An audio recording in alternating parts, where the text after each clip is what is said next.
Welcome to Blinkers Off with your hosts, Jared Welch and Aaron Halterman.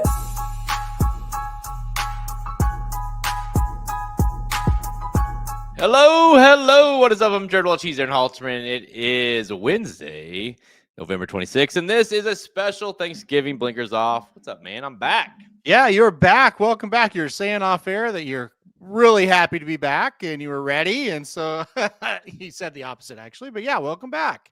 I mean, part of me was it's one of those weird things. Anybody that's taken their kids to Disney World and that whole experience, especially as a single dad and doing it alone, knows that it's like you're not glad to be back, but you're also kind of glad to be back because it was total pure insanity the whole time, and there's no rest whatsoever.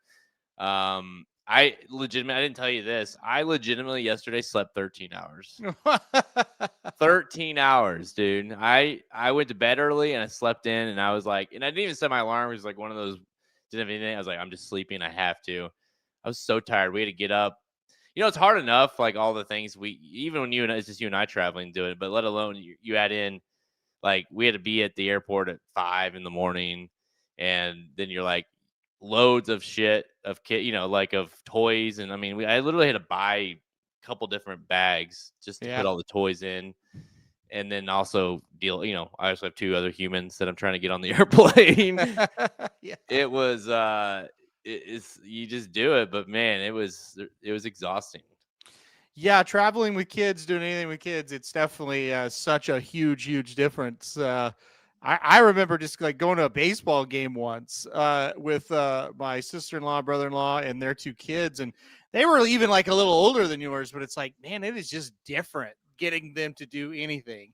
It's just like you just gotta worry about them 24/7 in public, in a crowd, and hey, we got to go over here. We go over here. They got to have something to eat. Like it is definitely a different experience for sure. And I can't imagine Disney and all that. That had to have been exhausting. Yeah, I mean, you and I travel, and we travel all the time together, and it's just like, yeah, shit, we haven't etten all day, but yeah, doesn't matter. We'll figure it. We'll eat something when we get there. Yeah. Here, it's like, well, shit, I gotta feed them. They go through the little. It's funny. They were so obsessed with like hitting up the the little grocery store type things at the airport before we got on an airplane. Like just like it was the first time they'd ever seen snacks and candy. Like let's get this, let's get that. And I will say this, like it makes a world, not just with kids, but I hadn't flown direct into like in a long time. Yeah. And it makes a world of difference. Oh yeah. I mean, it is night and day traveling direct versus having a layover somewhere. Oh yeah. I mean, it's like we were there in 2 seconds, it felt like. I know. Yeah, and if people are like, what is he talking about? Where we live, you can't get direct very many places. So it makes a huge difference. And that's, we laugh about Allegiant, but boy, getting those directs to Orlando, to Vegas, places like that, man, it does make a huge difference because you don't have to change the planes and wait. And it's less opportunity for the airlines to screw you over somehow. Yeah, for real. With delays. As long as you get on the plane, you're getting there, other than waiting. And I'll tell you this too, like and I talk shit on Allegiant, I know, but the airplane that we flew on, you probably would know because you're an airplane nerd, but like the airplane we flew on was like nice. I mean, it was newer compared to what some of the planes I feel like you fly on with American Airlines, where it's like, how old is this thing? Yeah. You actually felt okay. You're like, hey, this is not bad. That's good. Allegiant, holy shit. I was shocked, and the boys got to get in the cockpit and before we even took off, and the pilot let them take their picture in the seats, and I was like, oh damn, this is cool, and it was a solid trip. I mean, nothing. There was some puking, but not from me, but from the kids. Well, we survived, and listen. It's all about parenting on those kind of situations. It's not about things going perfectly. It's about just figuring out how to get through the things when it doesn't. Yeah. And Cohen got to ride all the rides he wanted. Cooper got to ride, Star Wars.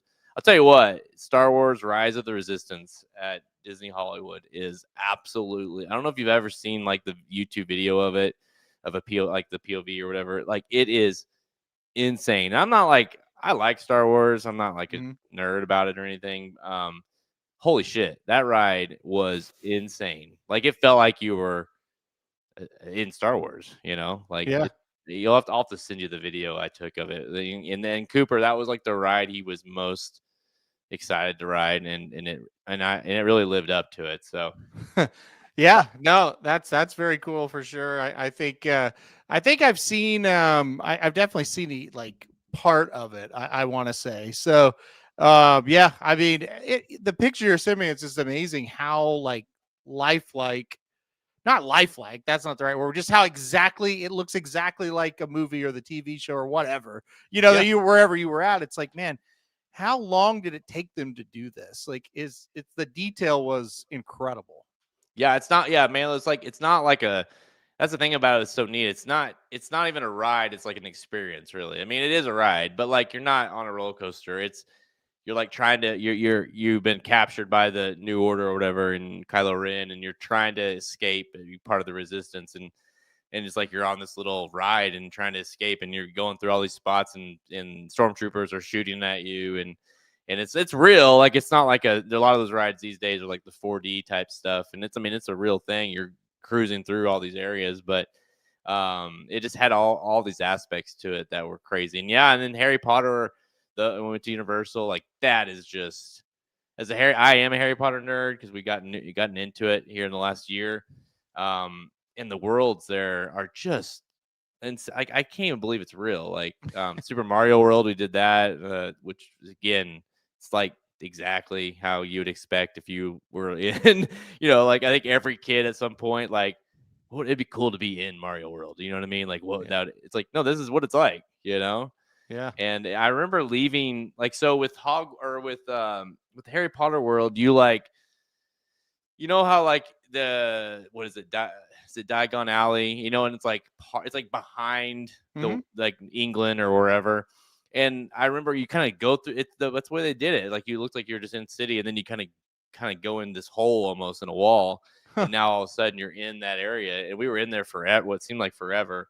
Then you walked out, and you're like, oh, it's like you're almost you're in the real world now. Like they really do an amazing job of making it feel like you are immersed in whatever world you're in. So it was fun. It was the kids got their wands, got Star Wars, got toys. Cohen made an action figure of himself on Tron, which was insane. He like took his pictures of his face and audio, and they literally made a action figure with his voice. It was kind of fun. Oh, that is cool. So yeah, I don't know what more we could have done or what more I could have afforded, but yeah, that's a good thing you're back. I have not recovered financially or emotionally yet, but I am here.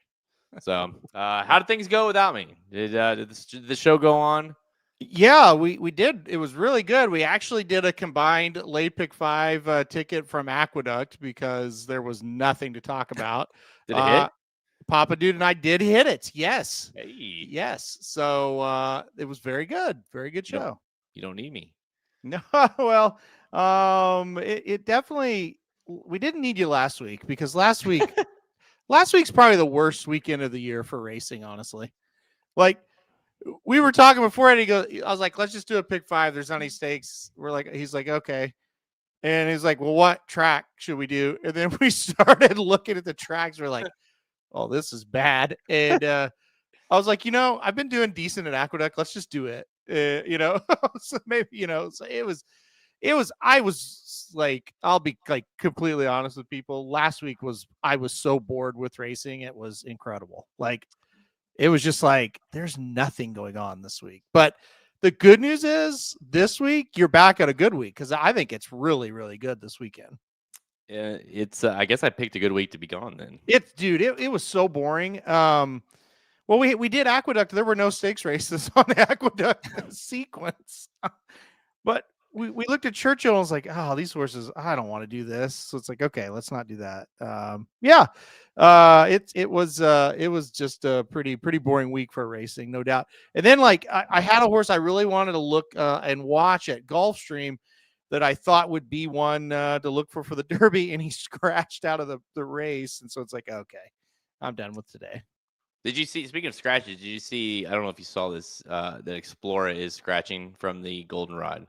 Yes. Didn't I didn't catch why. Did you see why? All I saw was didn't get on the flight. I don't know Okay. what that means, but just didn't even go. So Yeah. we'll get more into that. That's, at this point, nothing of those little situations ever surprise you. Especially when it comes to Baffert. He sent, I don't remember the exact number, but if you don't know, Saturday, not you, but people listening, Saturday is Stars of Tomorrow 2 card, and he sent a few. Was there any others that didn't get on? I only saw her. I think that was the only one. Okay. So that I saw. Okay. I'll have to pull up the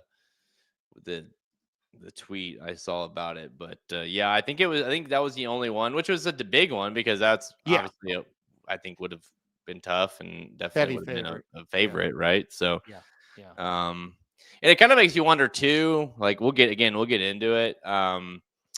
But Explorer did not make the flight with her 3 other stablemates. Okay.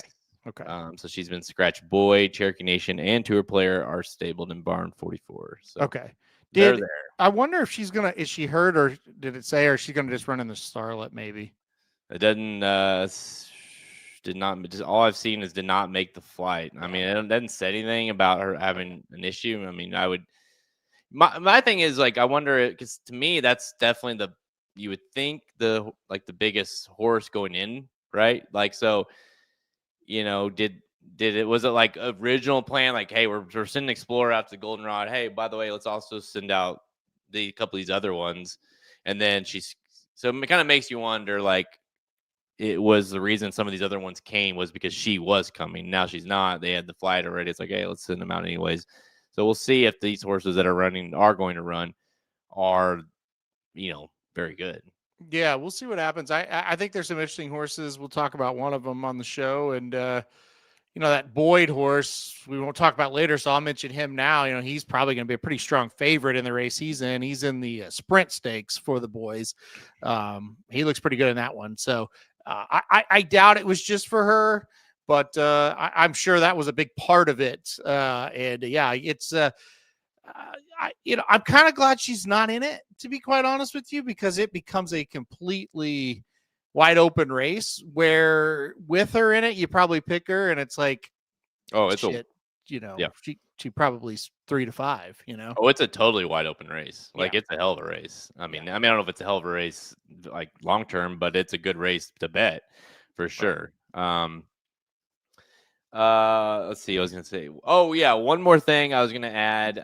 So I literally brought all my my computer and everything, obviously, to work, and if I needed to, and it was to the point where I was like, I think I emailed some stuff 1 or 2 nights, but I was like, I'd fall asleep with the boys every night, and then I'd wake up the next morning like, oh shit, here we go again. And it was like Groundhog Day, and I would just barely maintain my emails, but it was so funny. You would go, so there's like obviously 1,000 different places you can eat, but we stayed on resort or on whatever, one of the Disney resorts there at right next to Magical Kingdom, or Magic Kingdom, but there's like a dining hall basically, and if you have a food, you can eat there no matter what, but if you have a food plan, then you go and you can there's all kinds of stuff, and it was all right. Anyways, you could just every night you could just scan that, and you would see at least one dad just looking like, what am I doing here? You know what I mean? Like, just with their head down, or it's almost like misery has company. You know what I mean? Yeah, like, we're all in this together, and no matter where it's where you look, there is somebody or a kid crying. It's just like every parent is in that. I don't know how people do it. Like, do parents enjoy it when they go? Do any parents enjoy it? Like, I feel like you'd always have to take grandparents and a bunch of family with you for a parent to actually enjoy Disney. I don't know. I don't know. It sounds like you enjoyed it. So I mean, I there's one. enjoyed it, but at the same time, you're never like, it's not like it wouldn't be like going with adults to a park. You're like constantly on. You're constantly making sure your kids are breathing and not being stolen and, you know, all the things. And so it's like, how do you like, does anybody, there's like tons of people there without kids. That's another thing that blew my mind. Well, yeah, like, I mean, it would for me too, but I mean, we know people that are adult. What do they call them? Disney adults or whatever. Well, and I was talking to Tracy about that because they're Tracy and John, and she's Yeah. like, we're not. She was like, there's like some like people that like go to meet characters, you know, like, but they're adults. And she's like, yeah, that's another level. Like, we like it, but we're not like crying when we meet Winnie the Pooh or something, you know. Maybe John might. I don't know. I don't think so. Tracy does it. But it's crazy. Like, it's just a whole other world. But it was funny to me because it's like, it wasn't funny, but it's like, oh yeah, I get it, buddy. Like, one dad, I remember looking over, and you could it wasn't he was asleep. He was just had his head down with his eyes closed with the kid, you know, 2 kids and a mom, and you could tell like he's not having fun at all. No. Like, this is his nightmare, basically. But anyways, I'm back. Yeah. I'm back. We're getting into racing, Halterman. It is Thanksgiving tomorrow, but we're gonna get into the Clark Stakes, which is running on Black Friday. We're going to also look at the Kentucky Derby, Kentucky Oaks Trail. We got the Kentucky Jockey Club and the Goldenrod as key races this weekend for those. And then we're going to look at some of the biggest racing action this weekend. For Thanksgiving weekend, we're going to Del Mar. We're going to Churchill. Tons to talk about. Let's not waste any more time. Let's go. You guys do anything anything fun for Thanksgiving, Halterman? Everybody's coming over here tomorrow. So that's happening. And yeah, and then I'm trying to think. Sunday I have to go do something as well. So yes, I'm doing something fun Friday and Saturday. Watch it. Sit at home and watch 2 out of 4 ain't bad, right? Right. Oh, hey, the Chiefs play on Thanksgiving. That'll be interesting. They play Thanksgiving and Christmas. The Chiefs play. That is a huge game. Huge.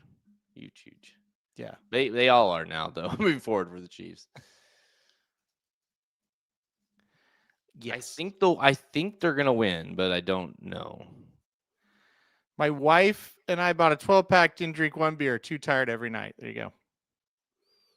Yeah, and that's the thing. You want to drink like every day you want to drink, but unless you're just tying one on, which is not something I would recommend with kids, it just makes you tired. You know, 1 beer doesn't mean nothing, right? You know, like I need 6 of them. Although we did go at Disney Hollywood when we went to Star Wars World, they have the cantina. It's like, you know, off of Star Wars, there's like the cantina. It's like that whole vibe, and it's literally themed out in Star Wars. Anyways, we went. They had kids drinks, obviously non-alcoholic, but they had some alcoholic ones, and I downed 2 of those suckers, and they were potent. And I'm telling you, that was the best I felt the whole trip. It was just enough, you know, to just have just a slight feeling, but not obviously enough to to keep going. It was heavy duty. It was like, I don't know what it was, but they were all themed out to be like Star Wars drinks, you know. But well, I mean, what the were the kids drinking beer that one day too? I saw they had a couple beers. That was butterbeer at Harry Potter World. So I'm disappointed. That was not. Okay, never mind. Which, by the way, I don't know if anybody in the chat has had the butterbeer at Harry Potter World. It's not. I've heard some people say it's like, oh, you got to have it, you know. Which, I mean, I get it. It's like the movie, but I didn't think it was amazing, you know. Yeah, but it was good, I guess. The boys honestly didn't like it that much, but so I drank most of it.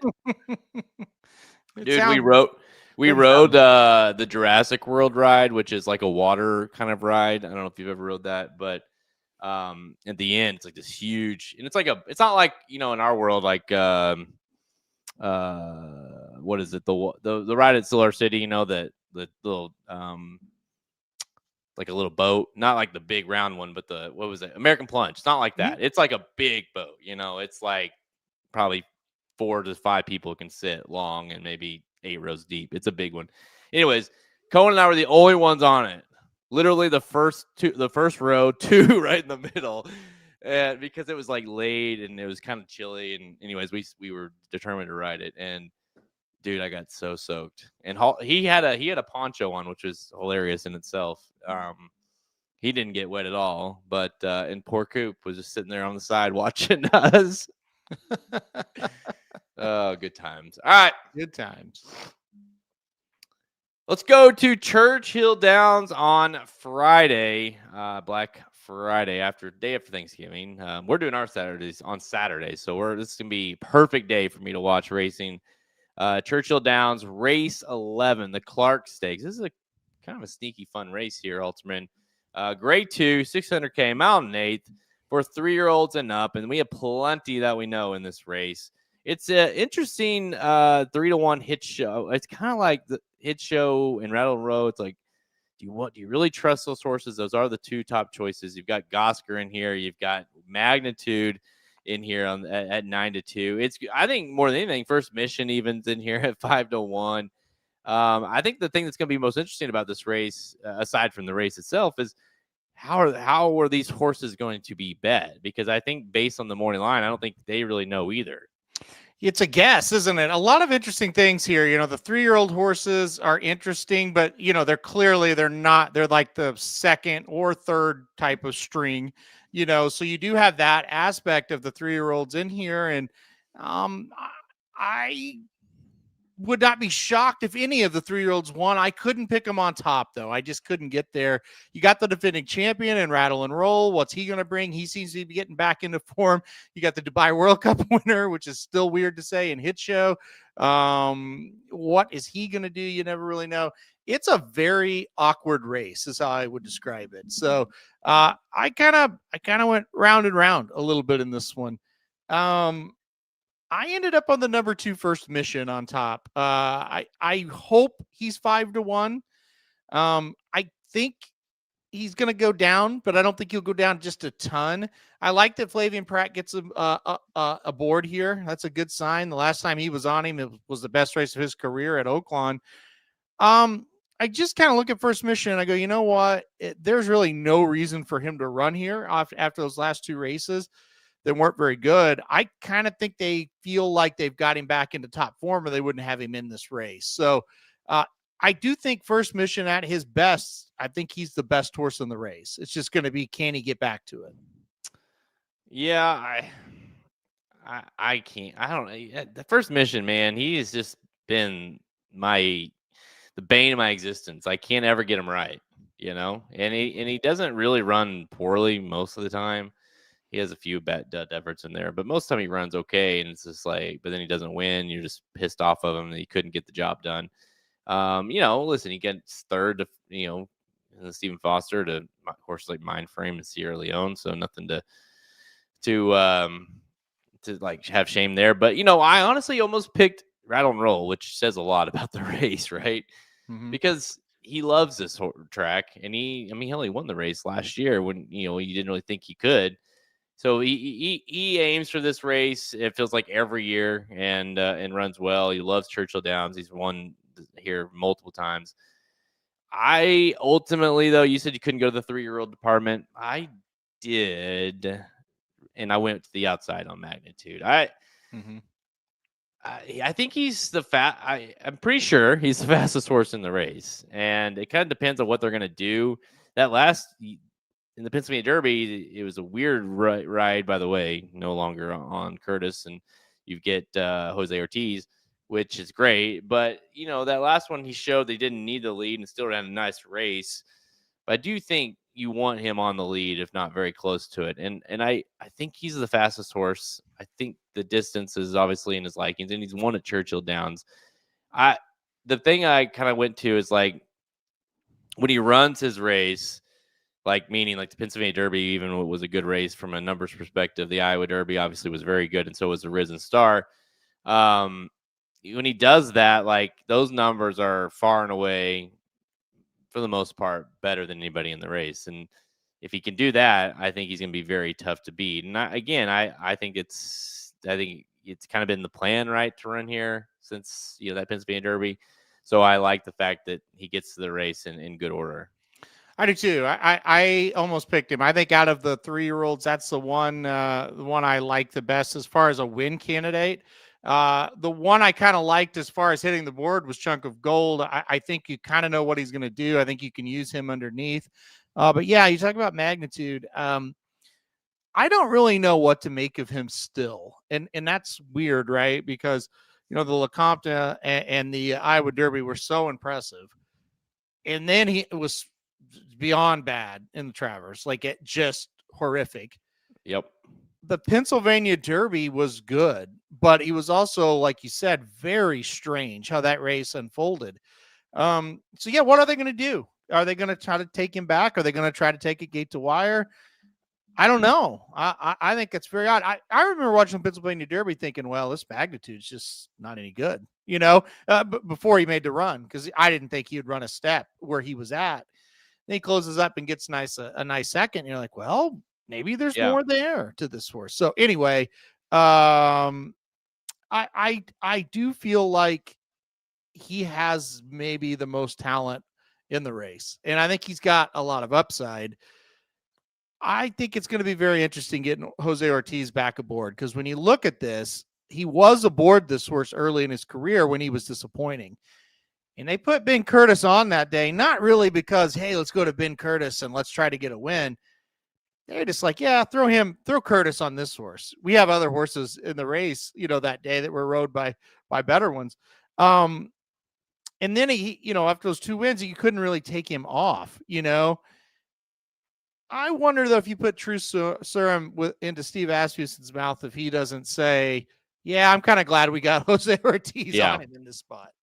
Yeah, I mean, that was the decision on the Pennsylvania Derby was just like to not even get to the lead or close to it was weird. I don't know, what obviously there was, that may have been the final, well, it was the final nail where it's like, all right, let's bring him back. But, the other aspect of it too is, it's not like Bieza ran awesome in the Classic, and yeah. And so how good is Bieza? And he got beat by him, and he kind of looked like, okay, I understand that, like even journalism, even for that matter, for another 3-year-old, but the horses, those older the 4-year-olds that won the Classic or ran 1, 2, 3 in the Classic, I know they're not in this race, but his hit show and First Mission and Rattle and Roll still better than the Magnitude, that's the question. And Magnitude is just the odd one of the 3-year-old this year that I feel like the Travers, we haven't really we don't know what he is necessarily. Like, it still feels like he's learning, and we haven't seen him enough. He was hurt early in the year, and then he came back and he was awesome. And then, what is he? Yeah, I know. He's a strange horse. I wouldn't really be all that skeptical about him, but the only 2 times that we really saw that big race were at racetracks that aren't, what's the word, Jared? Like, they're just not like trustworthy, I guess would be the word. They're not, you see weird things happen. You don't fully trust the numbers from those tracks. And then, when you get up, even Parks, I don't really trust what happens at Parks either, outside of Parks. No. So let's just say, okay, the one race we've really seen from him was up at Saratoga, and that wasn't good. So I still don't, and that's what I'm not saying it's a bad pick, and I'm not saying that he's not going to do it. I'm just saying I'm still very confused by who he is. So, and I think it's also like, to kind of put it in a nutshell, it's like, well, his biggest race, his biggest performance based off everything, numbers and everything, was the Resident Star, and he was 43-1 that day. Yeah. You know what I mean? So it's like, was he kind of like, and obviously his return race was very good too, so I don't think it was like a fluke, but like, we just don't know, like you said, it's that weird tracks that he did it at, and he kind of came out of nowhere in that big performance, and I don't know.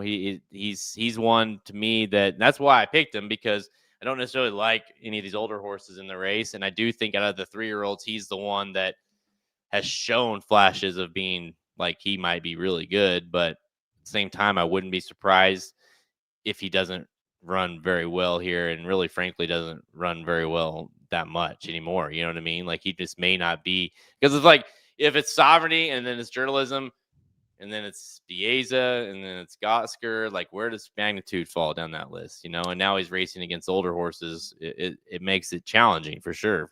Yeah, it does. And I said LeComp earlier. Obviously, I meant Risen Star there for that win. He's a complicated horse, is how I would describe him. Now, if he wins here, we start to build okay, we kind of know who he is.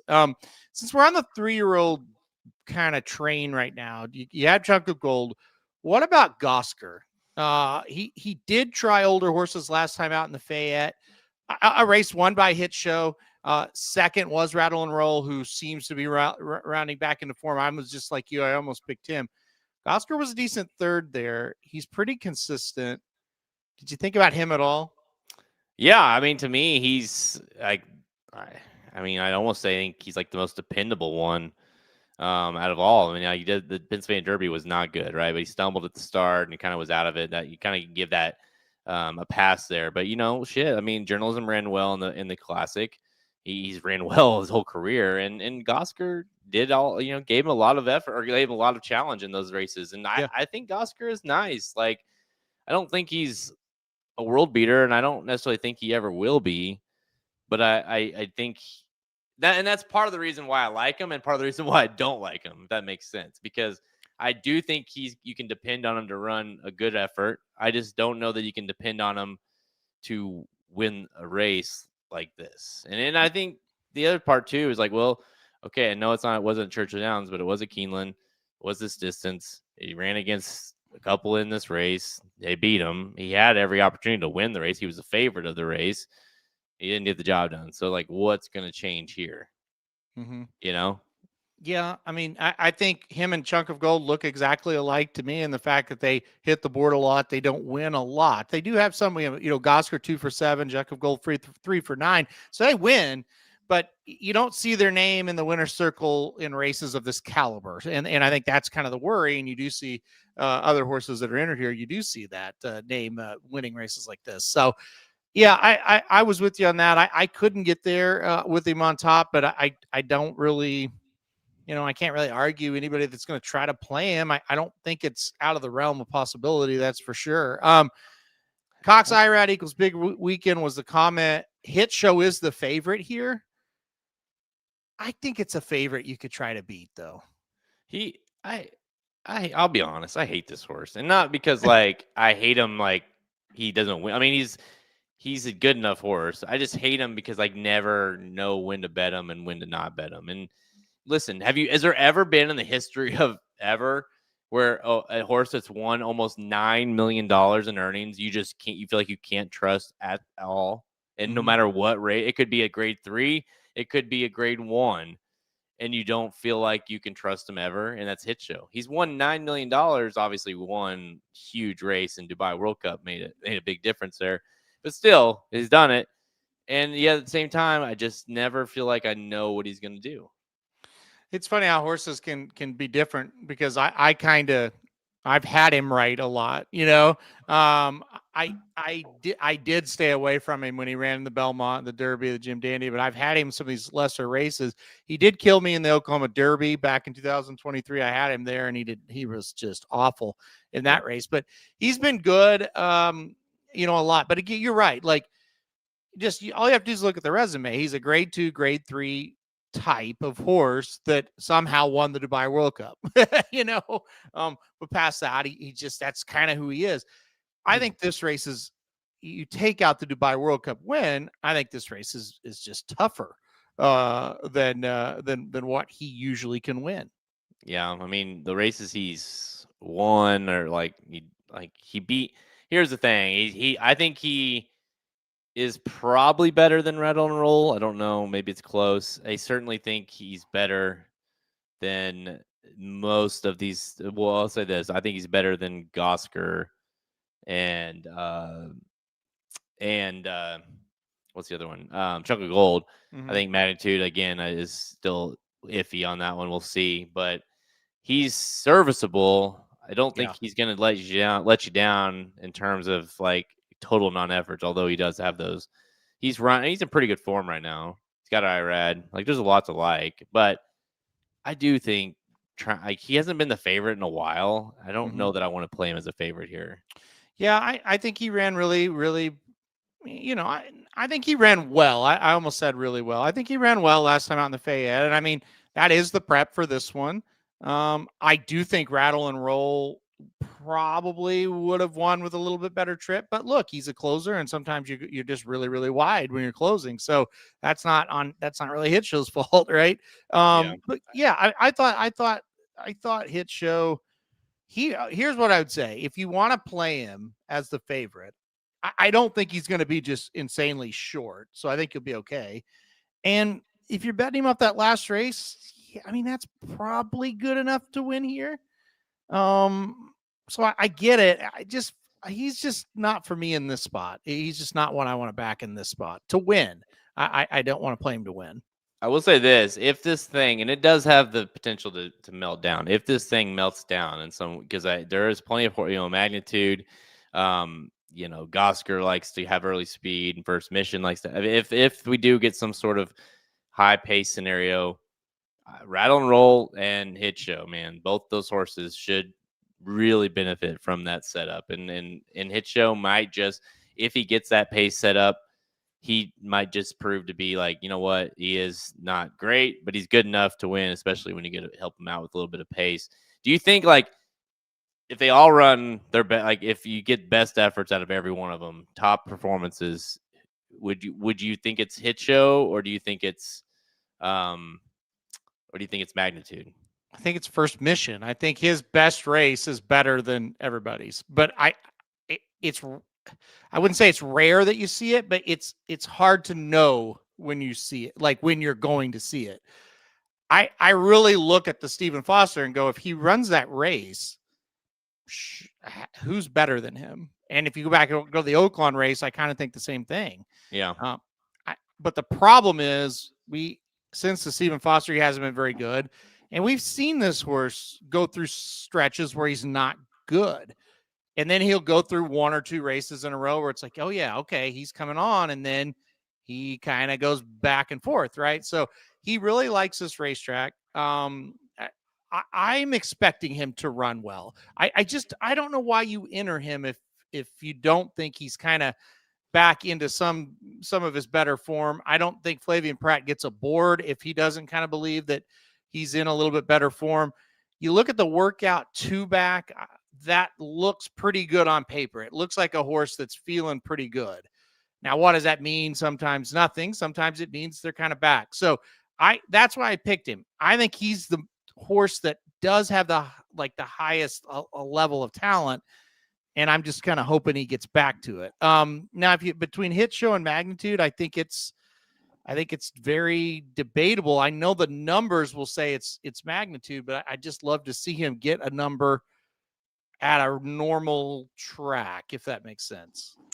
Yeah, oddly enough, with First Mission, I think he is very dependable, and it kind of says that dependable in this kind of race. Now, if you look at his performances, he's had some duds, but he's never not hit the board in a grade 2 or lower race. Now, grade 1s, those are the times he missed hitting the board. But in every race he's ran in with a grade 2, grade 3, whatever, he's hit the board. And so he's a very dependable horse. And that kind of tells you a lot about, he might be that's they've tried, a few of those races, like even the Goodwood, but like, the Whitney or the Stephen Foster, the Pegasus races like that, maybe a little too much for him, right? But these kind of races, this is the borderline, right? This is the Clark, but this is the kind of race that I think he should run well, and I would think he has a big chance to, at the very least,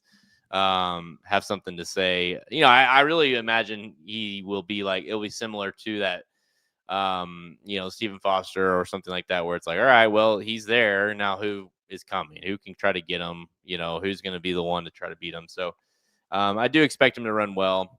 I'm just going to try to beat him with kind of an unknown, and that is the 9 Magnitude. You've got your horse here, number 2, First Mission. Nice price too on both those horses. So if we get anywhere around those morning lines, should be good. That's our thoughts and picks for Friday's Clark.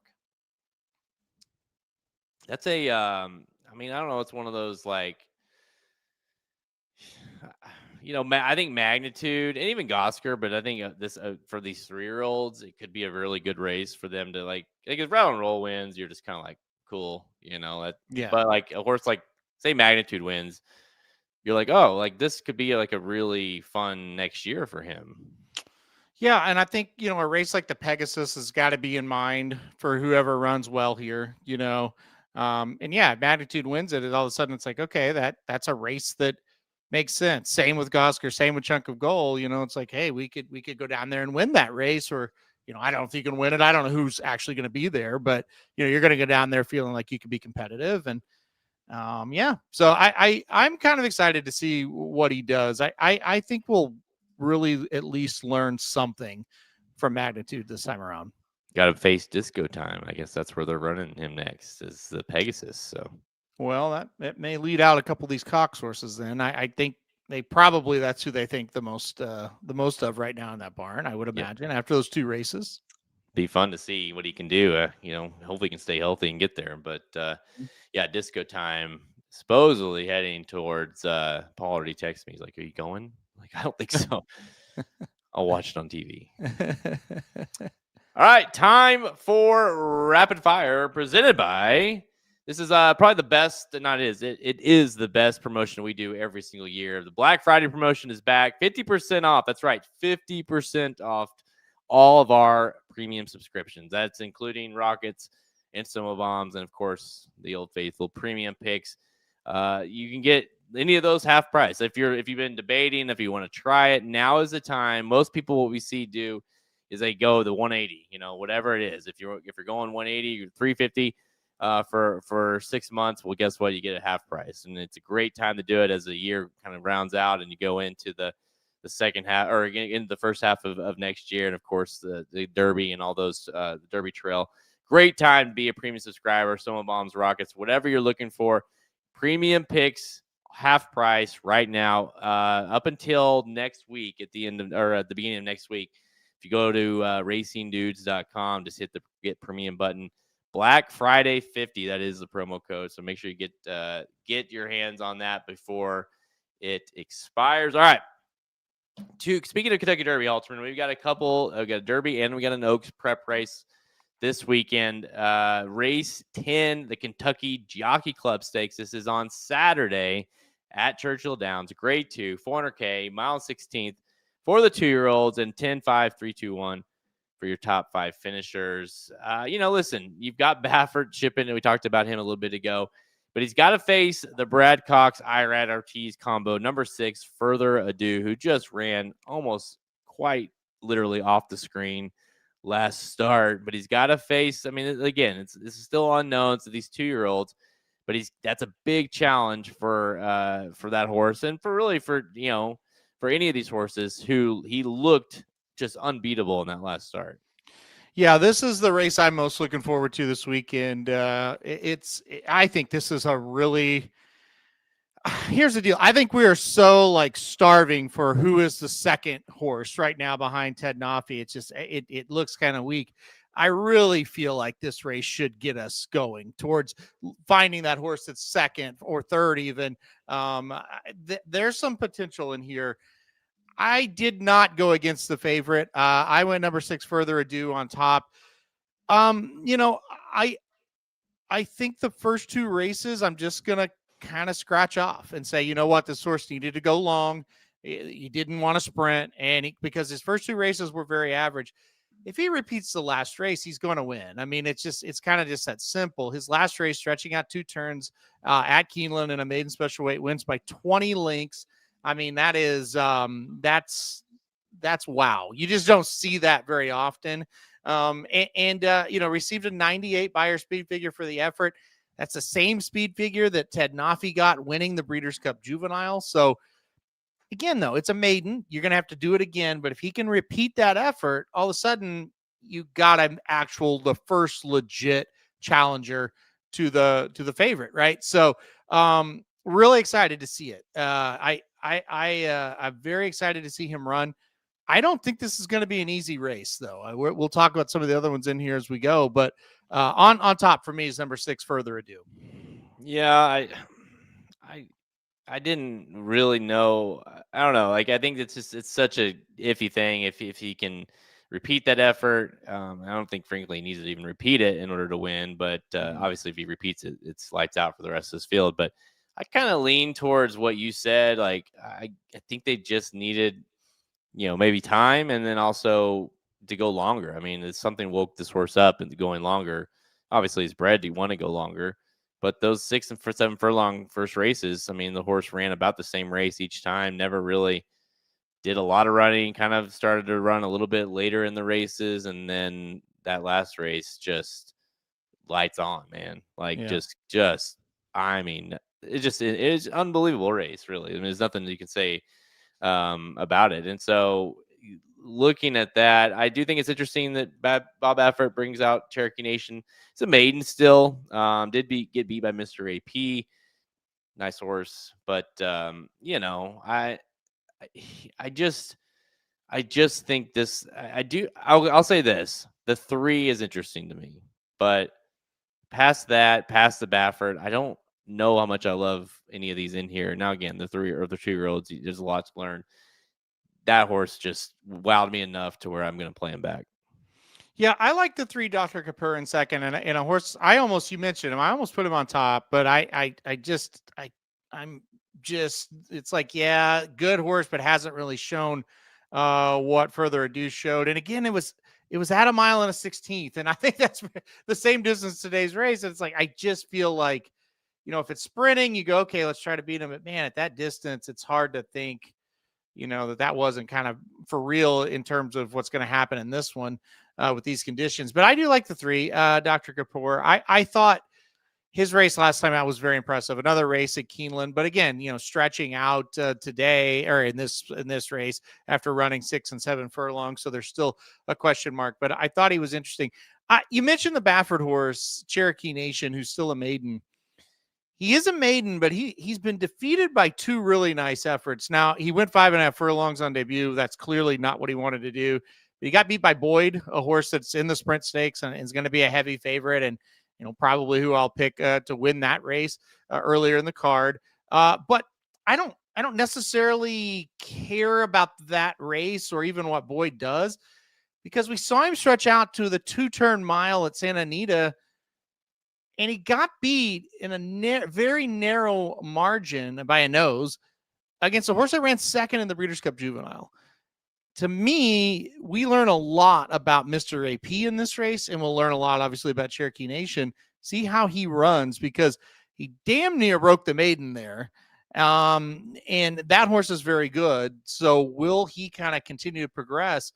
I think he's fascinating in this spot. And if you don't want to bet him, just to kind of, okay, what's the measuring stick here with this horse? Is Mr. AP a horse that's really, really good? What if Cherokee Nation wins? What do we think then? So will be very interesting to see how this horse runs. I think what's going to happen is, because the 2 and 3 are just, and honestly, maybe the 4 a little bit too, are just straight up burners, right? Yeah. Especially the 2 and the 3. We know, there's no secret. We know what Bob Baffert and his horses, and really Saffy, is what they're going to try to do. The 6 has got speed. We know that. But I do think the 6 drawing outside can sit off of those 2 and then kind of wait to see what happens later in the race. So I do think it'll be kind of fascinating how the race unfolds. Another horse that I have some interest in that, has a win over the favorite, and that's Soldier and Diplomat, the 4 horse. Maybe another situation of, did the lights kind of come on for this horse last start, because this horse did break the maiden on debut, was not good in the hopeful, was at least thought of enough to go run in the hopeful.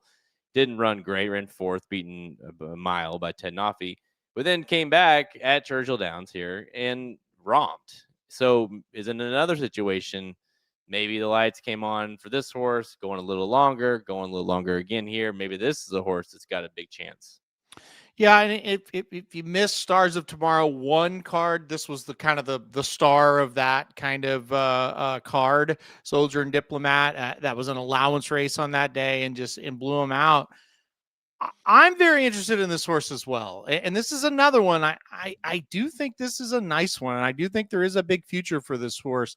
And that's kind of what I'm saying. Like, yes, Further Ado kind of stands out based on that last race. But if he doesn't run as well, there are horses that are very capable of beating him.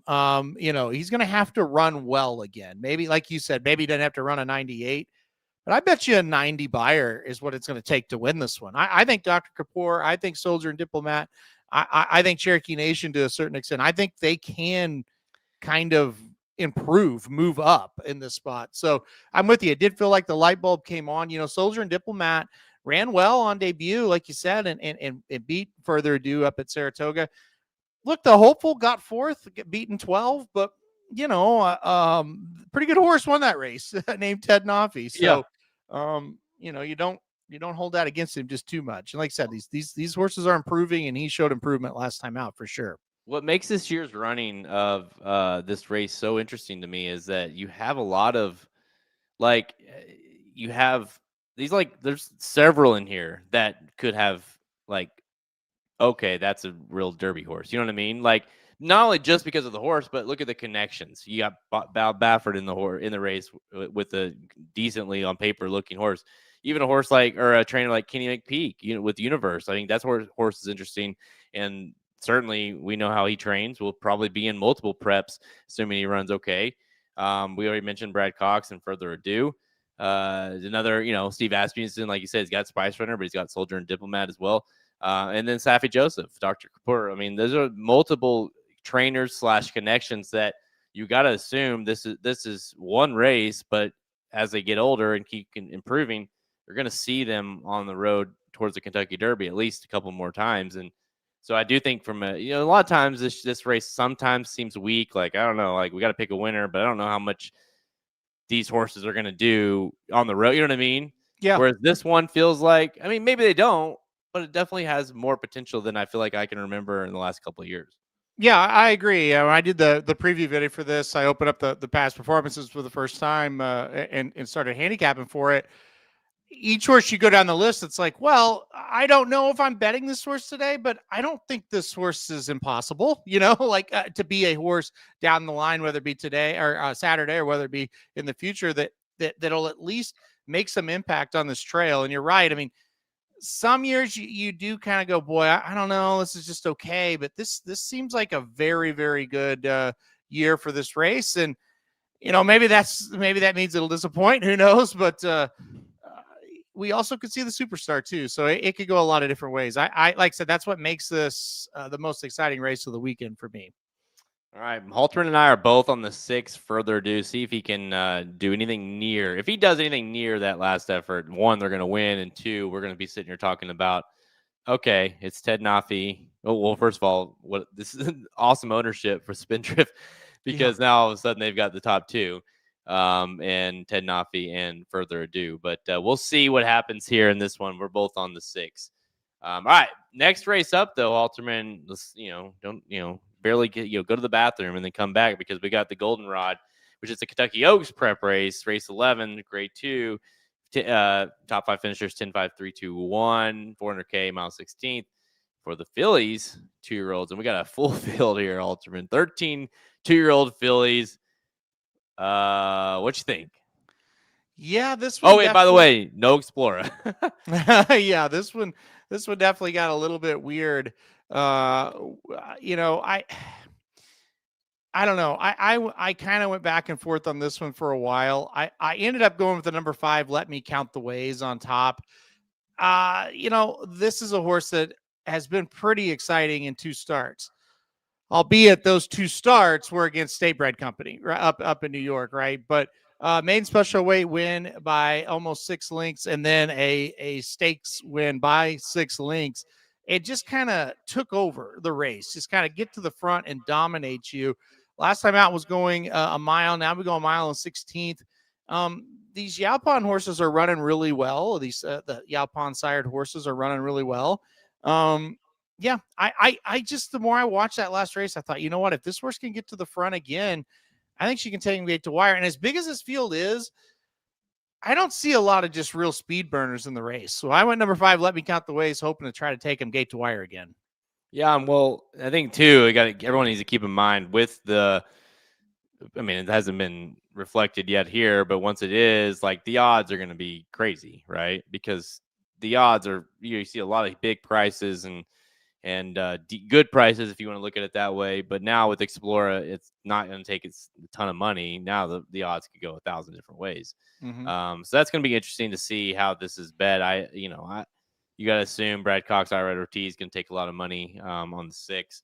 And, I think your 5, is safe with that price just because of what you laid out. And that is going to hurt the horse that I like and the price anyways. And that's the 9, Atropa, I believe is how you pronounce that one. Sherry DeVoe trains this one. And a kind of similar story to the last race we talked about. All the way back at Saratoga, debuts, doesn't run well whatsoever, takes some time off, comes to Keeneland and wins by 10. So obviously the horse had issues or needed to, get better, improve, woke up, whatever, stretched out in that race as well, which is obviously what this horse is bred to do, and just dominated, beat a horse named Measure, who came back to win out of that maiden special weight.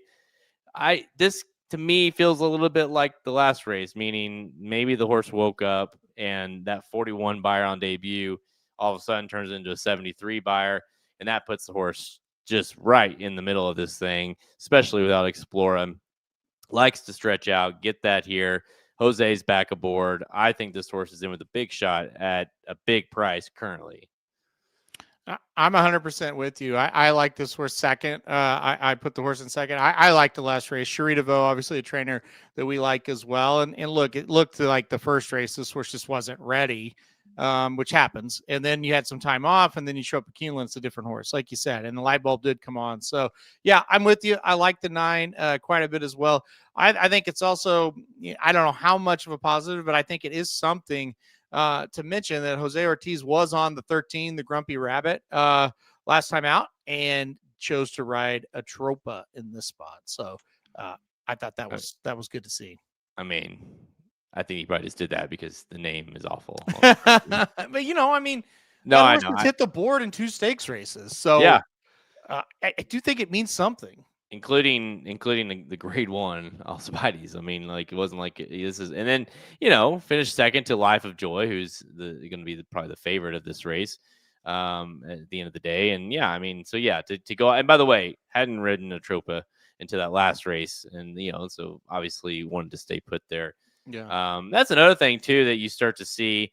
With these jockeys, it's probably too early now, but as it gets going, like they obviously want to find their Oaks and Derby mounts, right? Mm-hmm. And if they can land on a horse sooner rather than later on a good one, you want to keep that, right? And I mean, again, I wouldn't say they're guessing, but at this stage, you're trying to figure out. We're all trying to figure out which ones are good, which ones are not good. But you certainly take a little bit, maybe a tad bit more stock in when those jockeys start to navigate where they're going on these type of 2-year-olds / 3-year-olds, because they do think that those are their best shots to get into the Derby or Oaks. Yeah, I agree, and I think you can try. Like, listen, it's not like Jose Ortiz. I mean, he maybe has some say, but he's not back there analyzing this. A lot of times, it's the jockey agents, right? Yeah, and the agents.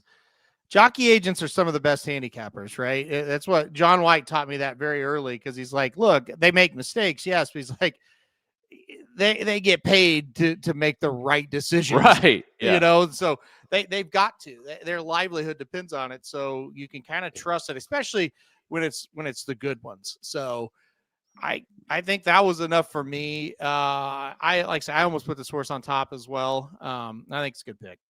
Yeah, I mean, there's a reason why if the ones that have been around and doing it for a long time and have the best jockeys, why they're still doing it, right? Yep.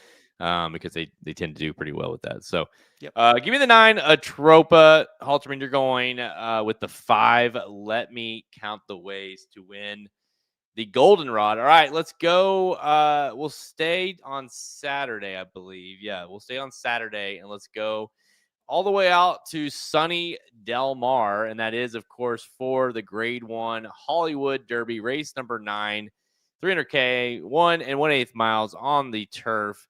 You've got a large field for the 3-year-olds. Field of 9 will got scratched out to a field of 8 with Noble Confessor being out. 5-2 on test score for Graham Motion. Looks to me on paper, looks pretty dang tough here. What do you think, though, of this one? I'm with you 100%. I went test score on top. I think it's very tough to go against this horse. Came out to Santa Anita last time out and ran very well. Got the job done in the Twilight Derby. Also won the Belmont Derby at Saratoga. Ran well in some of the other races. The race he lost, the Grade 1 Saratoga Derby Invitational. Got third, narrow defeat there. Nashville Derby, thought ran okay as well. I think this is the class of the field. The horse right to the outside, I think, is a little bit interesting, but I think test score is the one.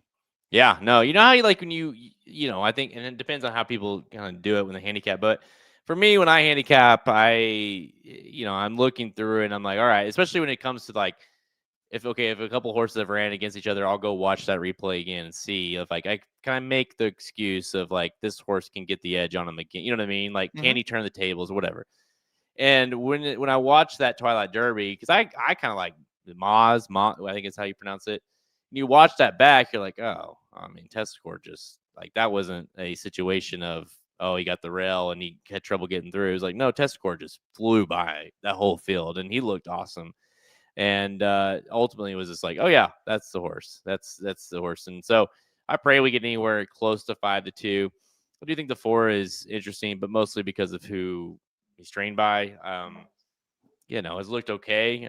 Those couple starts before last time out, Grade 3, I didn't think looked great. And so, ran okay, but maybe this is a little tough class. And I think maybe taking too much money will take too much money because of who it is, right? Chad Brown, Judd Mott, especially if Pratt would have been aboard, but you get Rispoli instead.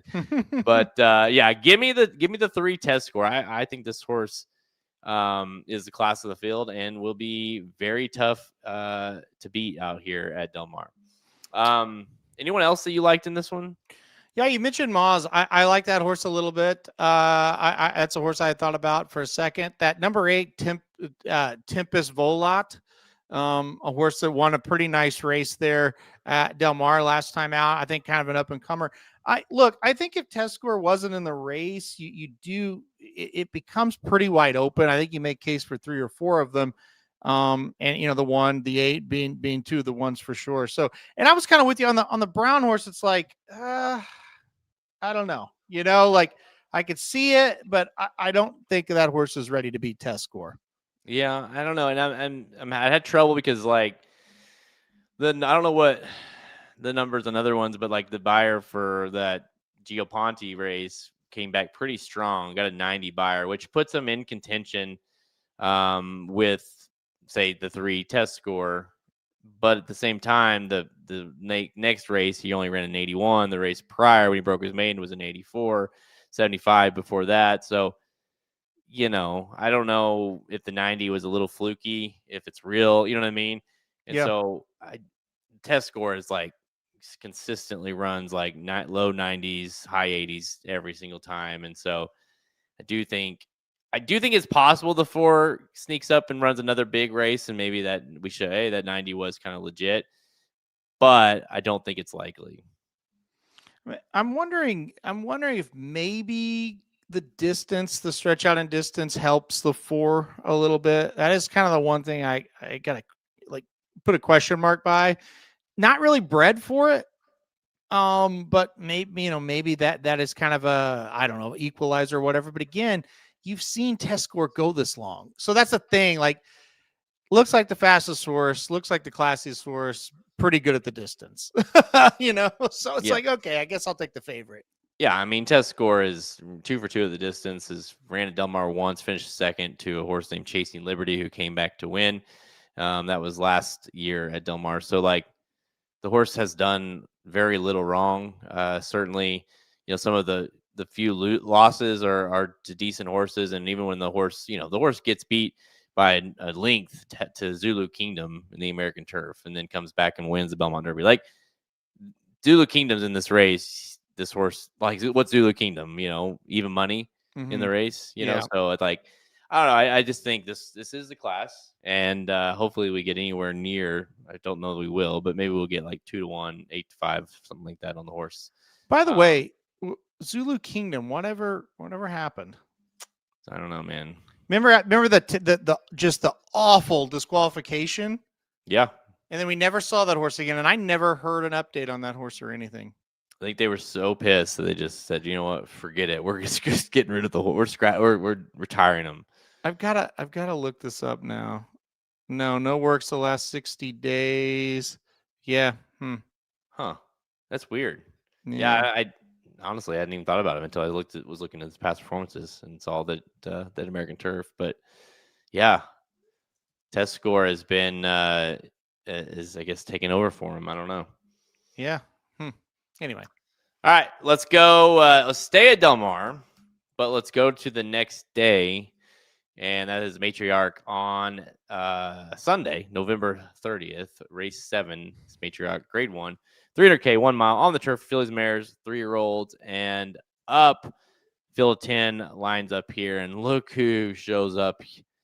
You've got our girl, number 8, Silver Bullet, AG Bullet, returning out to Del Mar. This one, to me, I'm always looking to beat the favorite. This one is head and shoulders, to me, the best horse in the race. Yeah, it's going to be really interesting because we do have to stretch out in distance. And I think that is the one question mark. And last time out, when she tried this last year, I should say, when she tried the mile, she did get beat. Are we a better horse? Are we facing weaker horses today? That's the big question. I thought was going to win the Breeders' Cup Turf Sprint. I really did. It turned for home and looked like, okay, we're going to catch this horse, and just couldn't do it. I would feel a lot better if the race was going short, but I still think she's got a ton of class. I think she is good enough going a mile to get the job done. I'm with you. Now, she has won at the distance, right? Yeah. That's the thing. I agree. That is the concerning part of last year, but she's got 5 starts at a mile. She's won 2 times, 1/3. So, I mean, she can do it, right? And I think those races she won were lesser quality. So that kind of goes back to the question you asked, is even if, and clear, I think the way they run her, it's not her prime distance, but can she still win? I do think she's going to have to outrun or hold off the horse to her outside. I think that horse might be pretty good at this mile distance, and that is Sagesta, whatever. Mm-hmm. Chad Brown, Pratt now back aboard after riding the horse last out, finished second by a neck in the First Lady at a mile at Keeneland. So I do think this is the horse that she's going to have to hold off. Yep. I agree. I think it's a 2-horse race between those two. Sagesta, I don't love that horse, though. I think if AG Bullet runs her best, I don't think she'll get caught. Now, will somebody kind of pressure her? What'll happen there on the front? I don't know. I think in our time, we'll go to the front, the horse coupled to the outside there. I do think AG Bullet can sit off, though, if that happens. So, that is the one. Sagesta is the one that's gonna be rolling. I thought the race last time out was her best yet. Some of these other ones I wasn't just overly impressed with. No, and honestly, like, my thing with why I kind of just leaned on AG Bullet was like, well, they don't really have a lot of reason to. I mean, I know they ran in this race. They run out Del Mar. Like, I get why they're running in the race, but they don't need to run in the race. Yeah. And like, if they didn't think she could win it, they're not going to run her. And it's like, she just ran the Breeders' Cup. She's been awesome this year. She won the Jaipur. I mean, she's done very little wrong in the last 6 months. It's like they're gonna run her to think they can win. And it's not like, well, let's just see what happens. So I do have a lot of confidence in the fact that Baltus is like, hey, she's good. She's healthy. It's a grade 1 at Del Mar home track. We're running her. And I do think that class alone will be enough to get the job done. Yeah, no, I agree. And you look at it last year when she was in the matriarch, she got beat by Sacred Wish and Gina Romantica. If you remember, I mean, I know you remember, but if I'm talking to the listeners, those horses, I think they're a little better than what she's facing here, right? And so that's why I've got a little bit more confidence in her this year. And look, the odds kind of told you that last year. She was 3-1, but she wasn't the favorite because those horses were in there. Well, this year, what do you think? She's like 8-5. I mean, no odds yet, but 7-5, 8-5, right? I would think. Okay. I mean, after that effort in the, because like you said, like she's a spicy ran huge, and like I think that AG Bullet. I mean, she's ran great all year, and then she ran great again in the Breeders' Cup, even though she didn't win. I think you're looking at like a 7-5, and then she suggests like 5-2 or 2-1 or something like that. I mean, those two, and then past that, just whatever. But I do think it is between those two. I just think, Velasquez kind of recently jumped on her in the Jaipur, then was off, and then was back on in the Breeders' Cup, and he's back to ride here. He's done really well on her. You can see those two, like she was like very speedy, and then she is very fast. Don't get me wrong. But when he's been on her, he's been a little, like, if you notice, like a little bit more, she's been a little more patient. He's been more patient with her. So I do think, like you said earlier, like, I don't think like, hey, she's got to go to the lead. They're going to have to catch her. Yeah. I do think he has added a little bit of versatility into her game, which is going to help, which should help her going longer. Yeah, I mean, I think that's what it needs to be. When you look at the race last year, when they went longer with her, she was in front. Maybe she doesn't have to be there this time out, unless they just are walking, then go ahead and take it. But you're right. Maybe we can show a little bit of versatility. And yeah, I mean, you look at the Jaipur, which, I thought that was probably her best race that I saw her run. And she set off. Now, it's not like she was far back. It's not like she's closing, but she's a length off of it. So you do kind of think, well, maybe that could be the case here, especially within our time. Maybe you let in our time go to the front and you kind of just track that horse, I could see that kind of being the plan. And then, when the gates open, you adjust accordingly. Yeah, should be a good one. Obviously a superstar type horse running these kind of races is always fun to watch. That is on Sunday. Again at Del Mar. We're both on the 8-horse AG Bullet. Yeah, I hated to like kind of get chalky there, but as far as like for the most part, I feel like the goldenrod could go a lot of different ways. But further ado, test score in AG Bullet, it's like, I don't know. It's like some high class type horses in these races. Yeah, for sure. The test score one, I just couldn't. I don't know. I just didn't feel right about picking somebody else in that one. It just felt like you're forcing it a little bit. I almost went Suggesta in the matriarch. I wouldn't be shocked on that one. Who do you like more as far as confidence wise? Further ado or test score? Yeah, it's tough because Further Ado, I think, is a bigger standout, but it's also 2-year-olds, and you just don't know how they're going to show up and also how everybody's going to improve. I still think that's probably the answer, though. I think Further Ado.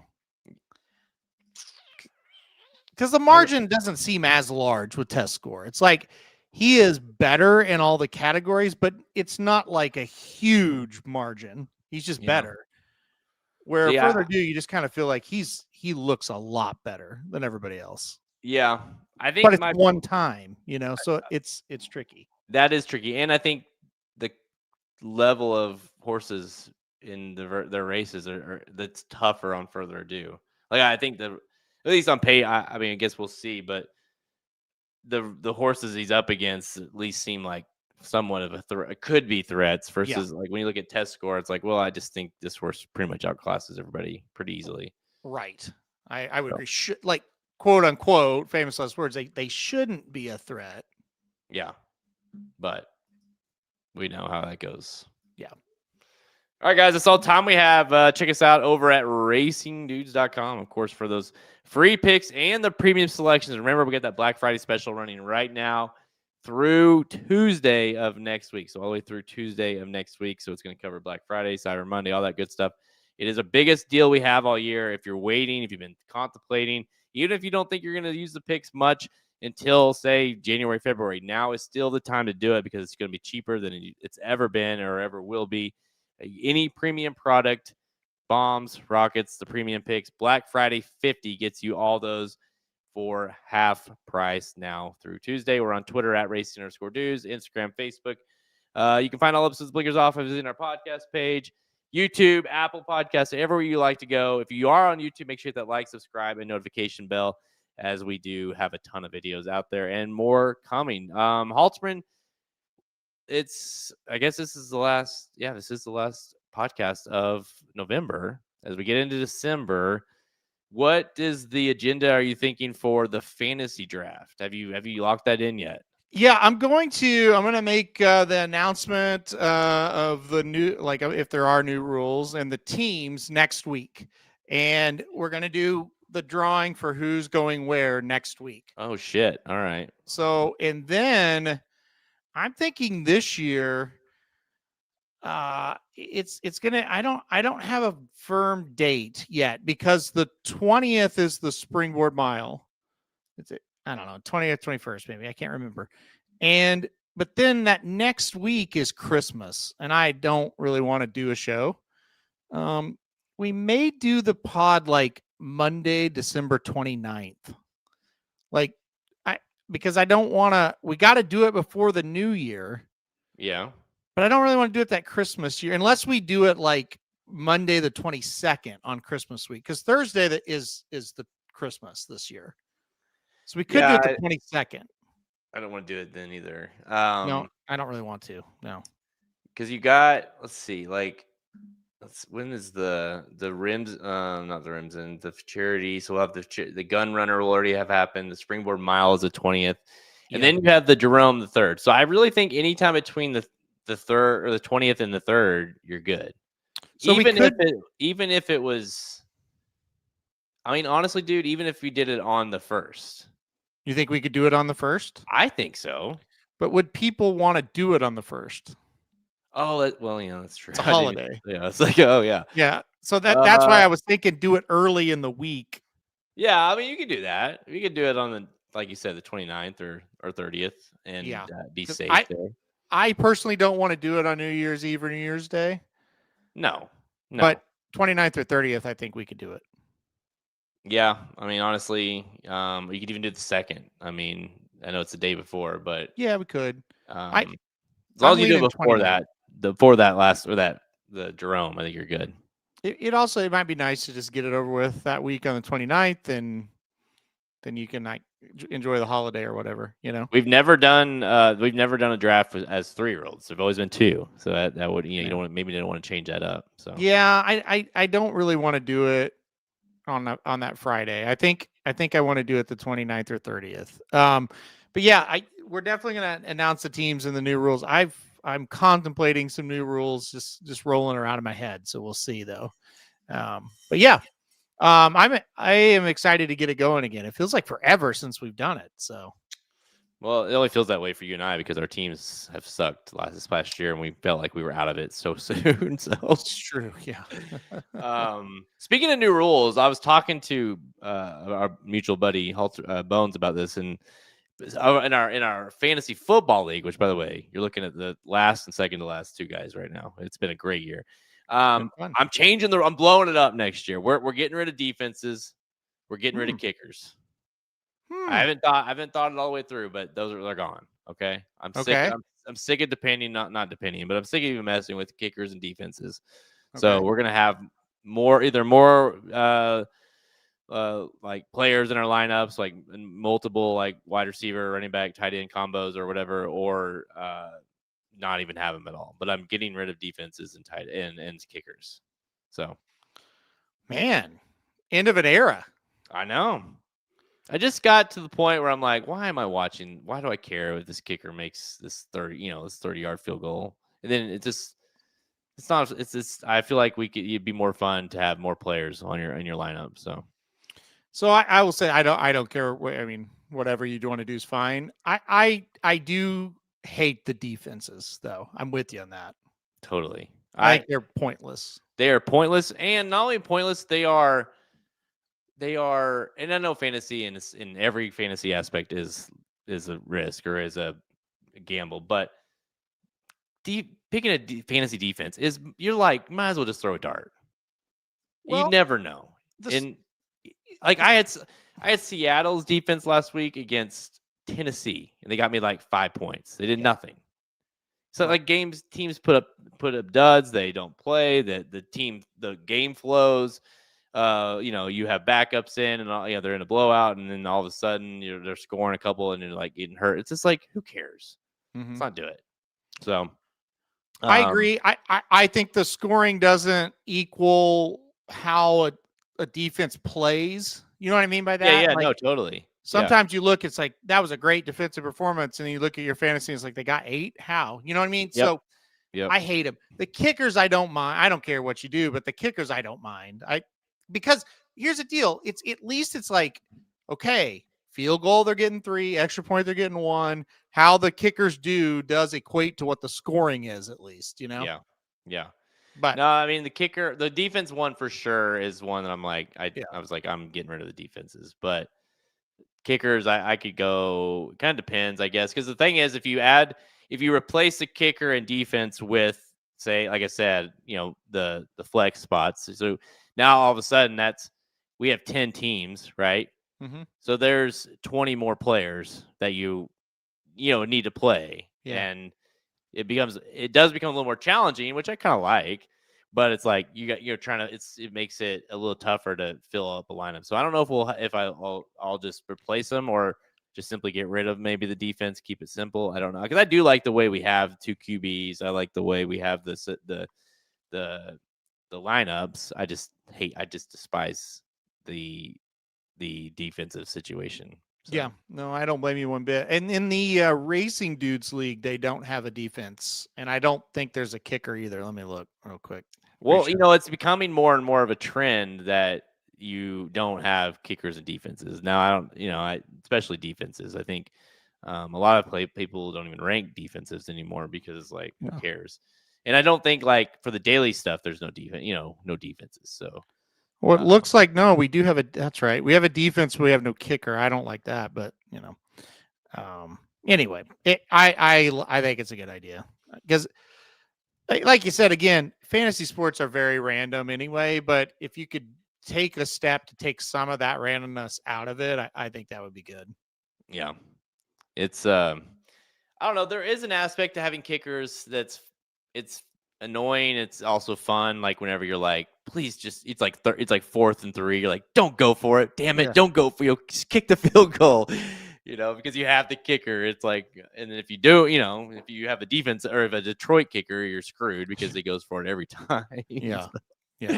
But no, I just wanted to throw out. So yeah, new rules in our fantasy league too. So that'll be fun. It's always good to change it up, Mm-hmm. So okay. Since you're sharing, I'll share. Okay. Oh, okay. So the big thing why I've always charged points for claims in our league is because, listen, this is a fantasy draft. You're supposed to be sharp. I want to put value on draft night. Draft the horse when they're a 2-year-old that wins the Kentucky Derby, Preakness, or Belmont, or any of these other big races, right? I feel like that's important. Yeah. I also feel like it makes people never claim horses. So I've thought about changing it where claims will now be free, but you get bonus points for wins with horses that you have drafted. Oh, wow. So you still get like, and I don't know the scoring, what it would be yet, but like if you draft a horse that wins the Kentucky Derby, you're going to get more points than if you claimed the horse. Like the points will stay the same, but you get bonuses for Yeah. horses that are drafted. Yeah, it's like a bonus for doing the hard work, basically. You know, not just claiming a horse, and then next week he wins the Wood Memorial. Correct. Yeah. Right. The big reason why I want to do it is these teams. Okay, first of all, John and Ryan cost themselves every year, and so maybe we shouldn't do it. Yeah, they love this new rule. But the bigger part of it for me is like we're finishing the season with horses that have been hurt for like 3 months. Yeah. But the teams keep them because they don't want to lose the points. So it's like I'm thinking about just saying, okay, claims are free, but you're getting bonus points if you win races with horses that you drafted. Because look, if you drafted Sovereignty and he wins the Kentucky Derby, that's a great feat. And so you should get bonus points for that. Have you considered doing which I hate, I know Dictator runs I know you hate recommendations, but have you considered the idea of the FAB system like we do in football, fantasy football, meaning like we all start with $100 or whatever, and then you can claim all you want, but you got to put in your bids. But being that it's not and you're in it too, by the way, makes it a little tricky, right? Because you could know what everyone's bidding, and then you know what I mean. So I do understand that, but it is an interesting concept to still allow the claims to happen without fear of losing points. I haven't thought of it because we do shakes for claims, and I think that's how they do it in actual horse racing. Yeah. And it's also good content for the website to have videos every week, which I hardly ever have videos because nobody claims, right? Yeah. So no, only because of that. Like I kind of want more claims is what I'm trying to get, Oh yeah, I can tell. I want more activity. There's no activity in the league, and it's because people are scared to lose points where it's like, and they should be. Yeah. I tried to explain this to Ryan, and he got super aggressively pissed off at me because he thought I was calling him an idiot. And I was like, well, I am, but listen to my reasoning, and but at the same time, it's like, well, you do want that aggression. But you also, again, I want to reward people. Like, I don't think if you claim a horse in April and you win the Derby, it should mean as much as if you drafted a horse in December and you win a Triple Crown race, Yeah. Those are two very different feats. And so you should be rewarded. But maybe you shouldn't be punished for trying to play the game at the same time. So that's kind of where I'm at with it right now. Yeah, that could be an interesting wrinkle, because it's like, like if, like a horse that I claimed midway through wins the Derby, but the horse that got second in the Kentucky Derby is someone you drafted, right? Yeah. Or whatever. Yeah. Then all of a sudden it's like, hey, I beat you, but because they got the bonus factor, it's like, you know what I mean? So, which is, it's, if you're going to do it this way, it makes sense to do it that way, because then you're rewarding, the not only that, you're rewarding the ability to like, hey, like I drafted this horse, he hasn't ran well lately, I'm not dropping him though, because I do think he's going to, they're going to figure it out or whatever, get to the Derby, he gets you, then you should get rewarded for it, Yeah. And the biggest thing for me is not to be like negative, but like these horses anymore get hurt so much. It's hard to just say, no, you got to keep him. You know what I mean? Yeah. Or you lose 20 points, but it's like, he's dead. I don't want him on. I don't even want him listed. You know what I mean? Like we've had that happen where like a horse had died, but they're still listed on the website on somebody's team. And it's like, yeah, that's not right. And you shouldn't have to be penalized. You don't have any control over that. Yeah. So I think that's what I'm going to do the more I think about it. I just got to figure out how much the bonuses are going to be. Yeah, because you can't make it too heavy. No. But you also can't make it too light to where it's like there's not enough need to do it, So, but I mean, I'll tell you this, if you make them free, the cheap asses in that league will go crazy on the claims. We'll have 10 a week. But, instead of having 4 videos during the Triple Crown or during the season, if I have a video every week, Because by the way, the video gets views not for the shakes because it's a Triple Crown update. They would listen, So that kind of is the point of it, right?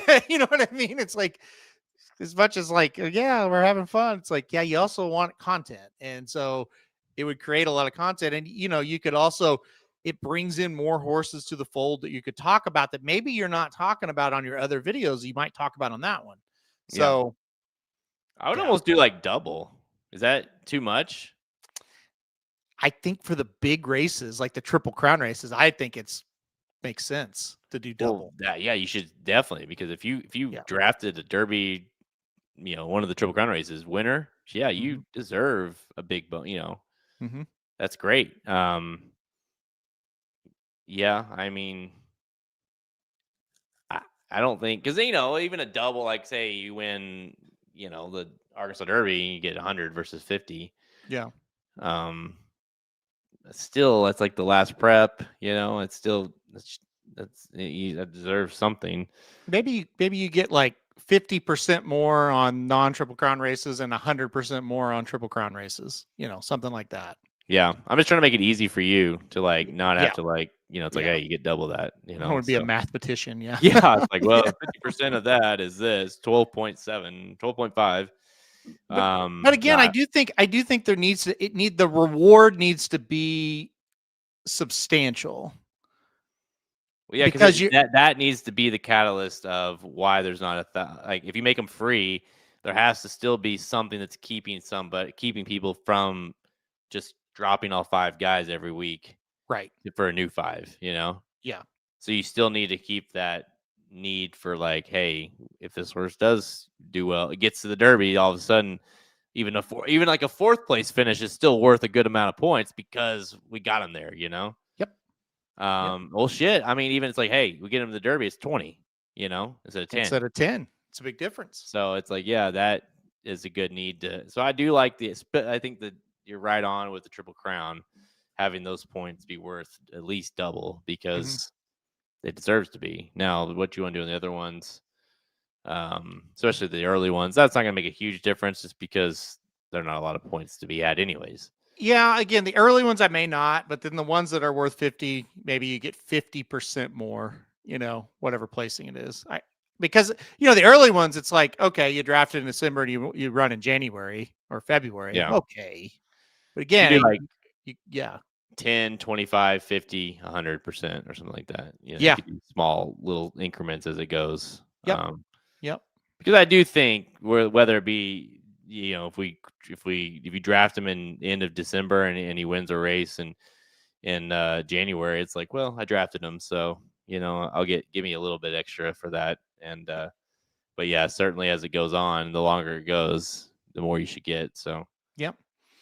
I don't know. The more I think about it, I think we got to do it. I mean, and again, I just the one like getaway car, like you cap him the whole time and you knew he was never coming back. And it's like you could get rid of him and it makes it more fun. You have more horses to follow, Well, yeah, and just as well as I do, and then you get to a point where like, well, if I get rid of him, that's 20 I lose.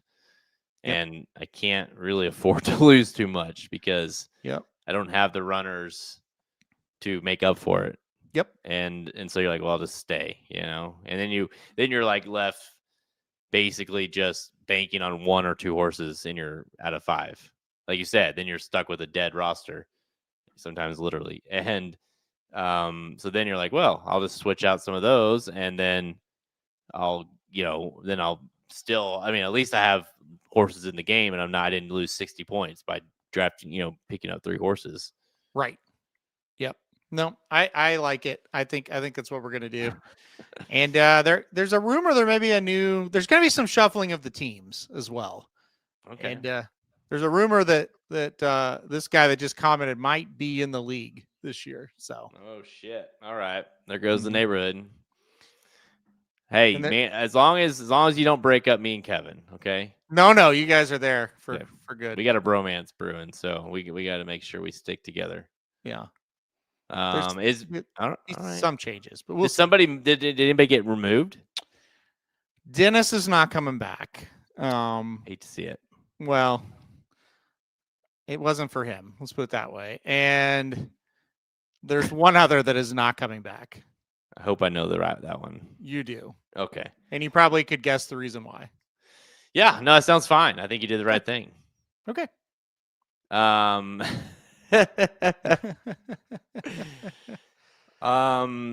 Although I will say this, Manlo, it does become, once you're in the league, it's like you get a little bit more like, I'm not asking you, like, for instance, like I'll text you, be like, hey, have you heard anything about this horse? Like, no, like that's over. I got to keep it close to the vest, man.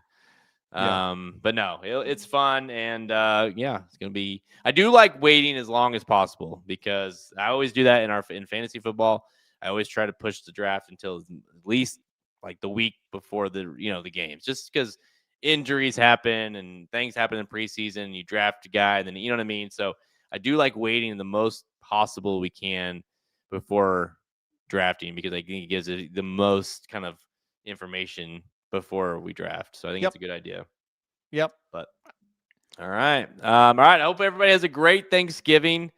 Whether you do it tomorrow or multiple days, hope you eat a lot. Big Chiefs game tomorrow, so I can't enjoy my Thanksgiving, so that's fun.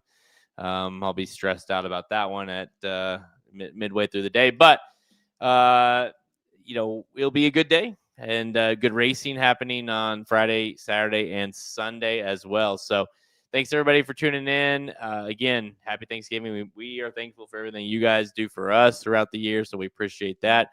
I'm Jared Welch. He's Aaron Halterman. Happy Thanksgiving and good luck this weekend. Thank you for listening to another episode of Blinkers Off. Join our horse racing community at racingdudes.com and follow us on Twitter at @racing_dudes. Want to make money betting horses? Bet with the Racing Dudes.